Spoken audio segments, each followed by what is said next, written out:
tous, chose promis, chose due, me voilà pour une vidéo vacances. Vous l'aurez deviné, je sors mes accessoires, c'est quand même bien plus poli. Je sais pas si je vais garder cette tignasse ou si je vais l'attacher, si j'arrive à la supporter le temps de la vidéo. Donc nous sommes là aujourd'hui pour une vidéo vacances, budget vacances, organisation vacances. C'est vrai que alors j'ai vu mes stats et je trouve que j'ai beaucoup plus de vues sur les vidéos où je suis comme ça en face cam. Plus que les vidéos où je vous montre mes mains et ce que je fais avec mes cahiers qui sont là, hein, ils sont toujours là avec moi.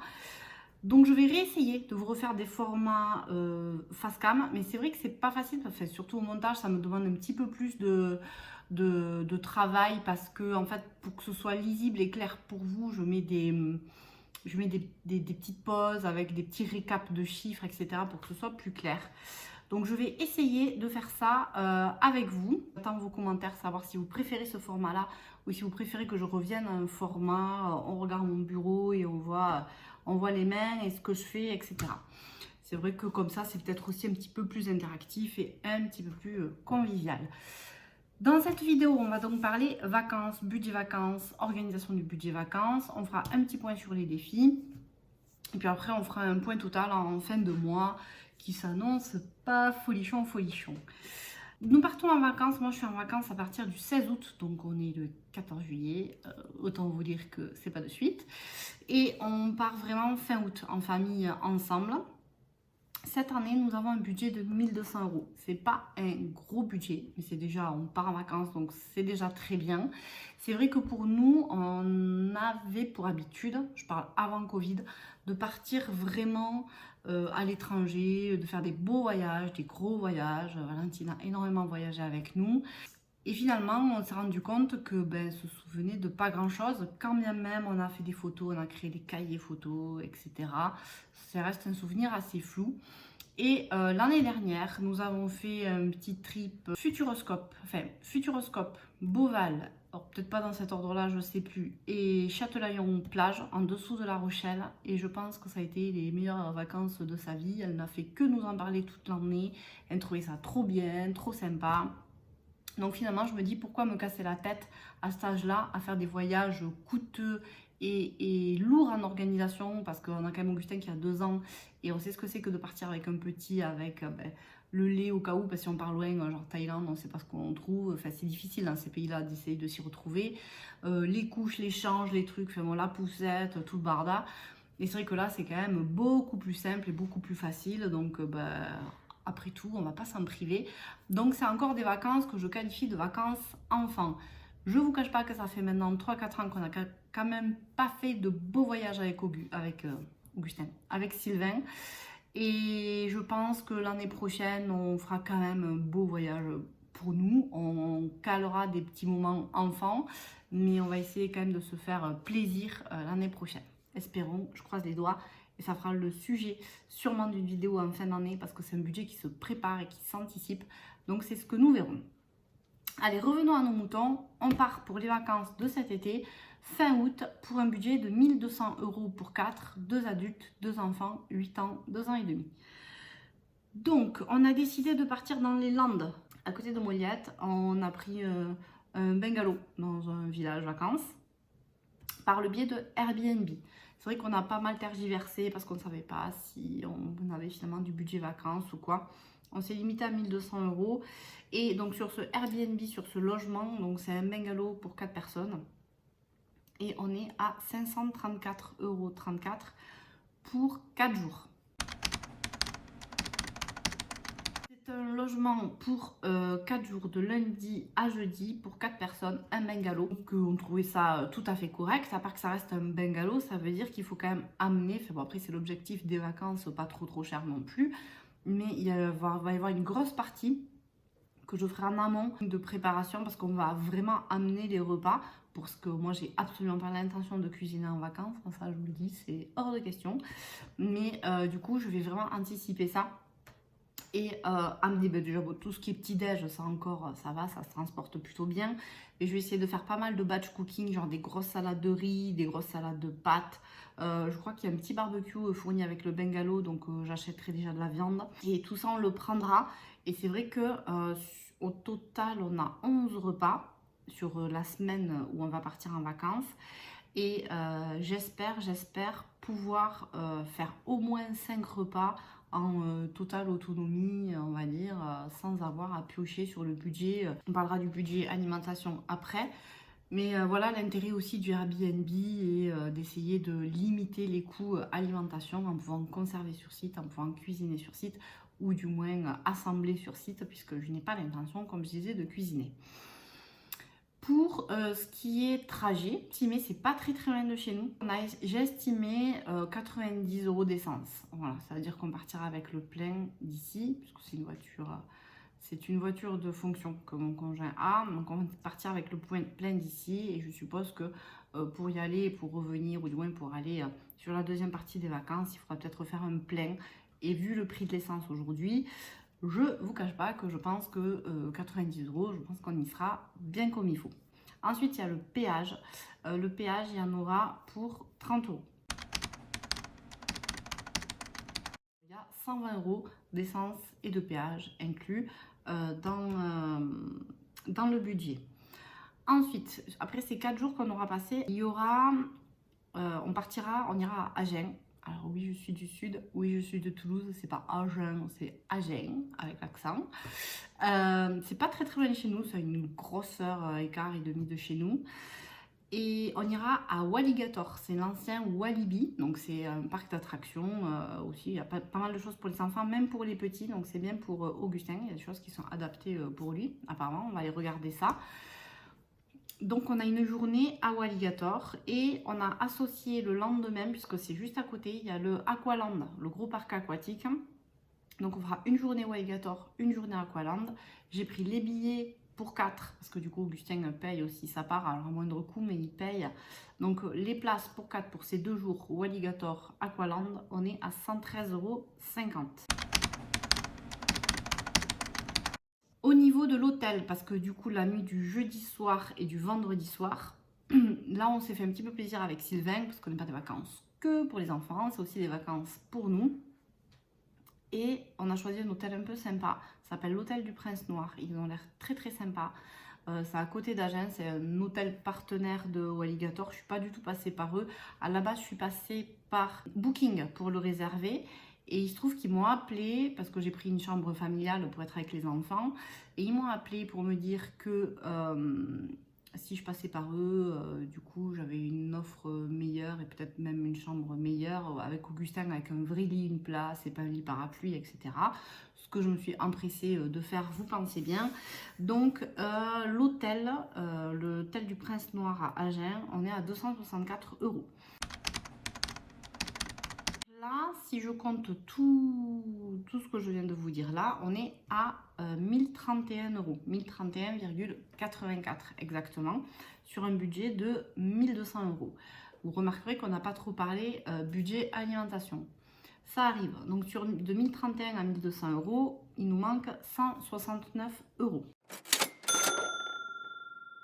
Donc 169 €, c'est un petit peu juste pour 4.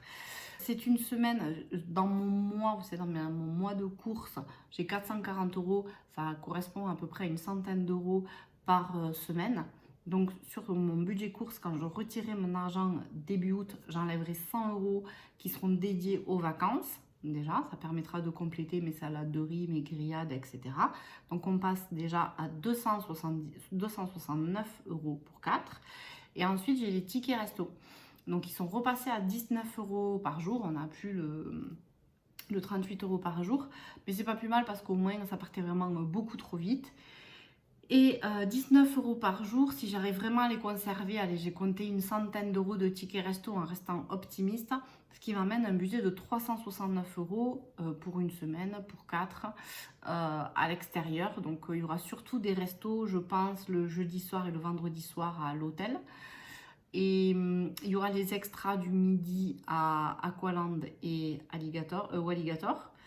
Et après, il y aura sûrement, on verra après dans le parc, il y aura sûrement une journée plage quand on sera à Moliette. Et c'est possible que là aussi, on mange à l'extérieur. Donc à peu près, moi ce que j'ai compté dans mon budget, après pareil c'est un estimatif, on verra comment ça se passe sur place. mais j'ai compté qu'il y aura 9 repas à faire. Dans le pire des cas, je vais essayer d'en faire un petit peu plus à Moliette, mais on verra. Donc il y a 9 repas à financer, donc pour 4 personnes. Donc ça fait 61,50 € par repas. C'est pas beaucoup, ça me paraît pas fou non plus parce que les repas du midi, c'est vrai que quand on est dans les parcs, c'est vraiment quelque chose d'un peu vite fait, on s'attarde pas à table à manger un truc. Donc je pense pas qu'on atteigne les 60 €. Donc ça permettra de compenser un peu les repas du soir qui peut-être à l'hôtel ou du moins dans la ville d'Agen seront un petit peu plus élevés. Voilà, on va essayer de jongler avec ce budget-là.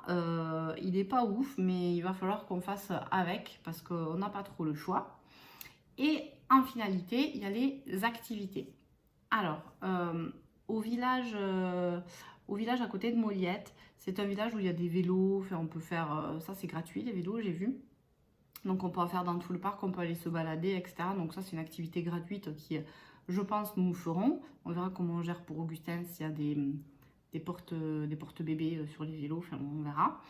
Ensuite j'ai vu qu'il y avait mini-golf accessible à 2 € la partie. Bon, je me suis dit qu'on irait très sûrement parce qu'on aime bien faire ça d'une manière générale quand il y en a un. Donc j'ai compté 10 € à voir pour le mini-golf. La plage, bon mais la plage c'est gratuit, hein, donc voilà, il y aura une journée de plage. Après il y a la piscine aussi, il y a même plusieurs piscines je crois dans le village vacances avec des toboggans, tout ça, donc ça ben, c'est gratuit aussi. Donc il y aura de la piscine, ça ne coûtera rien. J'ai vu qu'il y avait une initiation de tir à l'arc, j'ai trouvé ça pas mal du tout. Je pense que sûrement que Valentine sera intéressée pour faire ça. Donc ça coûte 6 €. Je l'ai compté, on verra si elle veut le faire ou pas. Dans tous ces villages en bord de mer, il y a des marchés nocturnes qu'on aime bien faire et forcément, enfin moi je ne suis jamais rentrée dans un marché nocturne sans rien acheter. Il y a toujours le petit bracelet qui va bien. Valentine elle aime bien se faire, vous savez, les tresses avec du fil là, dans les cheveux qui tiennent jusqu'à Noël presque. Mais donc j'ai compté 50 €. Je pense que c'est à peu près ça en moyenne. On va pas en faire tous les soirs, on risque de faire un soir, peut-être deux. Mais c'est vrai que j'ai compté 50 € pour ça. Il y a toujours le petit jouet qui sert à rien du tout, mais bon voilà, c'est les vacances, on est là pour se faire plaisir aussi.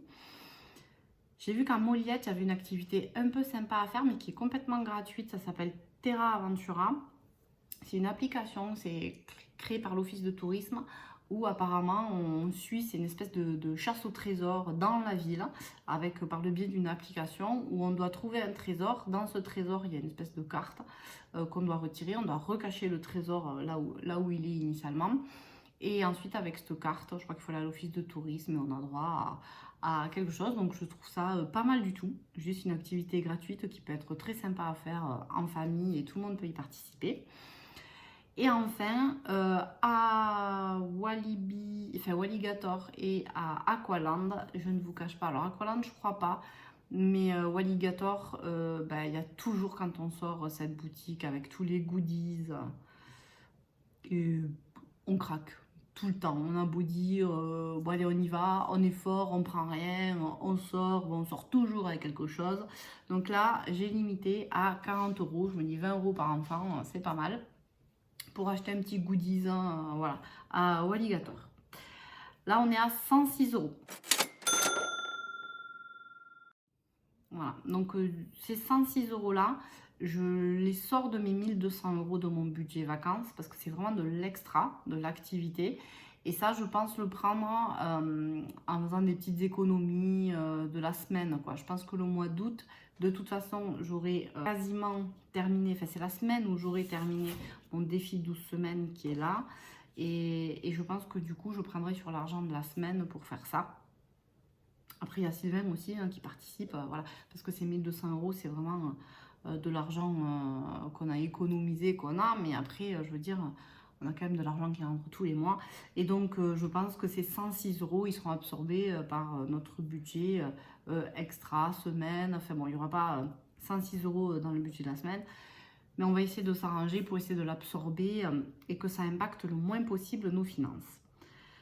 Voilà, donc j'ai fait le tour. Si, aussi, je vous ai pas dit, aussi à côté de Toulouse, il y a un parc qui s'appelle Anima Park. C'est un parc d'attractions. Alors là, cette fois-ci, c'est vraiment pour les tout petits aussi. C'est très bien fait, on y va presque chaque année. Donc c'est au Burgo et c'est à 40 minutes de Toulouse à peu près. Alors il y a un grand parc pour ceux qui ont des garçons entre 8 et 12-13 ans. Il y a un énorme parc avec des dinosaures à taille réelle. Franchement, c'est impressionnant. Enfin, nous, on y est allé 1 ou 2 fois. Et c'est vrai que quand on est au pied du dinosaure, on se dit, c'est immense. Je pense que voilà, ça permet de se rendre compte de l'immensité des dinosaures. Voilà, donc c'est vraiment très très bien fait. Et puis on voit les dents, on voit tout. Enfin, voilà, c'est impressionnant, mais les enfants adorent. Enfin, je sais, nous, on y est allé avec notre neveu il y a quelques années de ça, et vraiment il avait kiffé ce parc-là. Il faut vraiment y passer là, on peut y passer 2 jours au Burgo si on veut. Là on va y aller nous en une journée parce qu'à force on le connaît. Mais donc il y a ce parc à dinosaures. Il y a un petit parc, on l'a fait l'année dernière je crois. C'est un petit parc d'effets, c'est un peu pédagogique aussi, ça permet de reconnaître des fleurs. En fait c'est un parc où on doit répondre à des énigmes qui nous amènent à une énigme d'après. Puis au final, ça nous amène à une réponse. Cette réponse, il faut l'amener à l'accueil. Et à l'accueil, les enfants, ils reçoivent un certificat comme quoi, voilà, ils savent reconnaître les éléments de la nature. Ils ont un petit goodies. Hein. Bah, c'est pas grand-chose. Hein. Ils sont souvent déçus parce que c'est dans la boutique avec tout ce qu'il y a et ils reçoivent un tout petit truc. Mais voilà, il y a un petit côté pédagogique, sympa, recherche à faire. Il y a un tout petit accrobranche aussi, qui est pas mal. Maintenant, je crois qu'il y a des spectacles, une grosse salle avec des spectacles. Voilà. Je crois qu'on l'a fait 1 fois, c'était pas mal. Enfin, c'était un spectacle cow-boy là, et je sais que Augustin était petit, et Valentine, ça l'a un peu. Enfin, c'était vraiment très très bruyant. Donc ça ira sûrement mieux cette année, c'est plus adapté. Après, il y a franchement, c'est un mini parc. Ah oui, il y a une ferme pédagogique aussi. Donc quand on rentre, on a à manger pour les animaux. Voilà, ils disent quels animaux, donc ils peuvent voir les animaux pour les tout petits. Il y a un petit parc d'eau, vous savez, où c'est ces esplanades avec de l'eau qui sort du sol, ou alors des seaux qui se renversent. Voilà, donc ça c'est top parce qu'ils se mettent en maillot, il faut prévoir le maillot. Donc. Et à la fin du parc, souvent quand on est tous crevés et qu'on a chaud, on va là et c'est vraiment top. Le parc est très arboré quand même, donc on a moins chaud qu'un autre, mais c'est quand même pas mal. Mais maintenant, il y a pour les plus grands, il y a aussi des trains un peu sympas. Alors, il n'y a pas de looping non plus. Il y a quelques vrilles et tout. Il y a des petits trains sympas. Il y a des jeux gonflables. Il y a des petits chemins en eau. Voilà, il y en a un peu... alors, je ne connais que à Port Aventura, le Tutuki Splash. Je ne sais pas si vous avez des amateurs de Port Aventura ici. Mais voilà, c'est une espèce de bûche qui tombe dans l'eau et qui éclabousse tout le monde. Donc ça aussi, ça anime à parc. Voilà, donc c'est un très bon parc pour passer une journée agréable avec les enfants en famille. Il faut prévoir il faut y aller assez tôt. Il faut prévoir le pique-nique. Il y a des aires de pique-nique sur le parc qui sont très bien. Et vraiment, une journée, on fait une journée vraiment complète. Et généralement, dans la voiture au retour, il n'y a plus personne. Ils font déjà dodo. Voilà. Donc ça, c'est 50 € à peu près pour tout le monde l'entrée. Hein. Je vous dis ça en moyenne, hein, mais je crois que c'est 50 €. On essaiera de le faire la semaine avant de partir. On le fera dans la semaine. Le week-end, c'est toujours un peu chargé.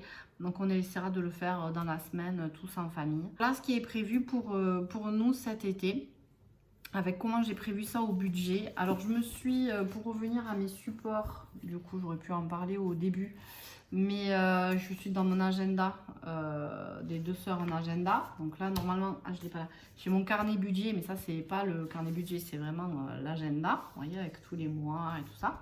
Je vous en avais déjà parlé, je vous ferai un retour en fin d'année, parce que c'est la première année que je le teste, et pour tout vous dire, j'en suis absolument amoureuse. C'est composé, donc moi j'ai mis mon budget en haut. Là il y a toute la partie là il y a la partie transport, donc avec l'essence, le péage. Là il y a la partie logement avec le Airbnb. Là il y a les activités, là la nourriture, et là autre. Et c'est vrai qu'il y a la partie budget estimé, budget réalisé. Ça permettra de faire un point après les vacances. La page d'avant, je ne voulais pas montrer, j'ai pas encore trop complété parce que j'en suis qu'au début, j'ai encore un bon mois pour me préparer. Mais c'est tout ce qui est activité à faire, les restaurants, les idées et autres. Ça, c'est pas mal. Parce que c'est vrai que l'année dernière, j'avais pas cet agenda.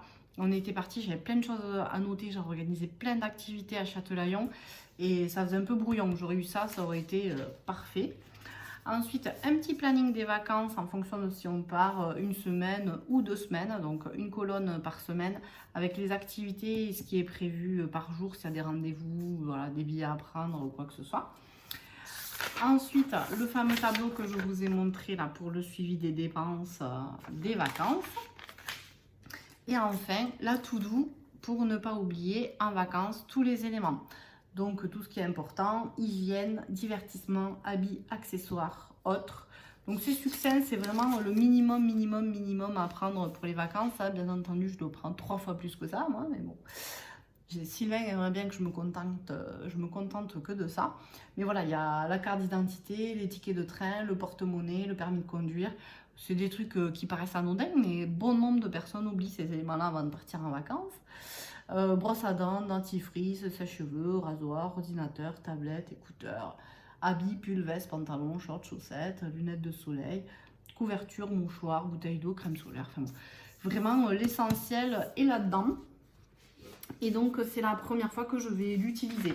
Donc je vous dirai ça. Je le compléterai, je pense, mi-août. Donc ce que je pourrais faire, je pourrais peut-être refaire un point mi-août sur comment se passent les vacances, si vraiment je tiens mon planning, si j'ai autre chose à rajouter et comment j'aurais complété mon agenda. Enfin me dire si ça vous intéresse. Et je fais un micro point vite fait sur le défi 12 semaines. Hop, vous l'avez là. Donc le défi 12 semaines, on est vraiment à la moitié du défi. Ça veut dire qu'on est la semaine du 11 juillet au 17 juillet. Et c'est la semaine où je dois sortir les 100 euros. 100 euros de la semaine sans dépenses. Donc comme je vous expliquais, j'ai vraiment modifié pas mal de choses dans mon organisation, d'enveloppe, budget, parce que ça ne marchait pas. Si on va piocher dans toutes les enveloppes, c'est qu'il y a un problème quelque part. Mon problème était là. C'est vrai que c'est un défi, je vous rappelle que je fais 4 fois par an pour sortir 500 euros.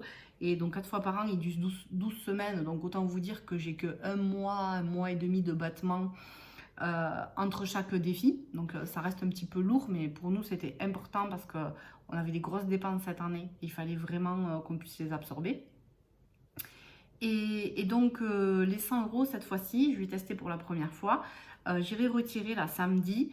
Et je retirerai donc 90 euros, mais 90 euros de mon budget de la semaine, que je mettrai directement dans mon enveloppe 12 semaines d'économie. Il restera 10 euros, donc soit je prendrai, je crois qu'il me reste 30 ou 40 euros dans l'enveloppe du hamster, ce qui est beaucoup trop, voilà, sachant que j'ai encore pas mal de choses pour lui. Donc je pense que je prendrai 10 euros là-dedans pour faire les 100 euros. Et la semaine suivante, j'aurai 30 euros, donc c'est vendre des choses sur Vinted. Et c'est vrai que là, je suis en congé là, pendant quelques jours. Je vais essayer d'en profiter pour réalimenter mon Vinted. Mais là, j'ai un peu laissé tomber et il ne se passe rien. Il va falloir que je réactive ça pour nous soulager un petit peu aussi sur ces défis. Donc là, on est à la moitié du défi. Aujourd'hui, j'ai pile poil 200 euros dans la cagnotte. Et à partir de samedi, j'aurai donc 300 euros. Donc c'est vraiment top. 300 sur 500, on aura dépassé la moitié. Et voilà, j'aurai plus qu'un dernier effort à faire pour sortir les 100 euros de la semaine. Et ensuite, le reste, ça passera tout seul. Je vais vraiment essayer d'accélérer Vinted pour essayer de m'absorber 1 ou 2 semaines pour ne pas avoir à piocher dans le budget de la semaine. Ce qui me permettra de les mettre de côté pour les vacances, justement. Et puis on sera au top. Voilà. J'ai recherché, j'ai vu qu'il y avait d'autres défis. Peut-être moins lourd que celui-là. Celui-là, du coup, je le réduirai à 1 ou 2 fois par an. Et j'en ferai d'autres en parallèle où forcément on gagne moins. Mais c'est plus facile et c'est des montants plus accessibles. Et c'est vrai que voilà, ça permet d'avoir un petit peu d'argent. Surtout pour genre le shopping, enfin de l'argent ou que pour moi, ou que pour le coiffeur, ou que pour les enfants. Là, pour les habits, là, ils vont avoir une poussée. Je suis quasiment persuadée qu'en octobre-novembre, je vais devoir acheter des chaussures et des pantalons et tout ça. Donc, ça me permettra d'avoir des petites enveloppes comme ça pour faciliter le quotidien. Alors, j'espère que c'est pas un nouveau format, mais de revenir sur ce format vous va. Vous me direz ce que vous en pensez. Et je vous dis à très bientôt. On se voit à la fin du mois, donc dans 15 jours, pour faire un point sur le mois de juillet. Pour faire un point sur le mois de juillet et faire le budget du mois d'août qui comprendra les vacances. Donc, comment je vais traiter ma semaine de vacances dans mon mois d'août. Voilà, à très bientôt. Merci beaucoup.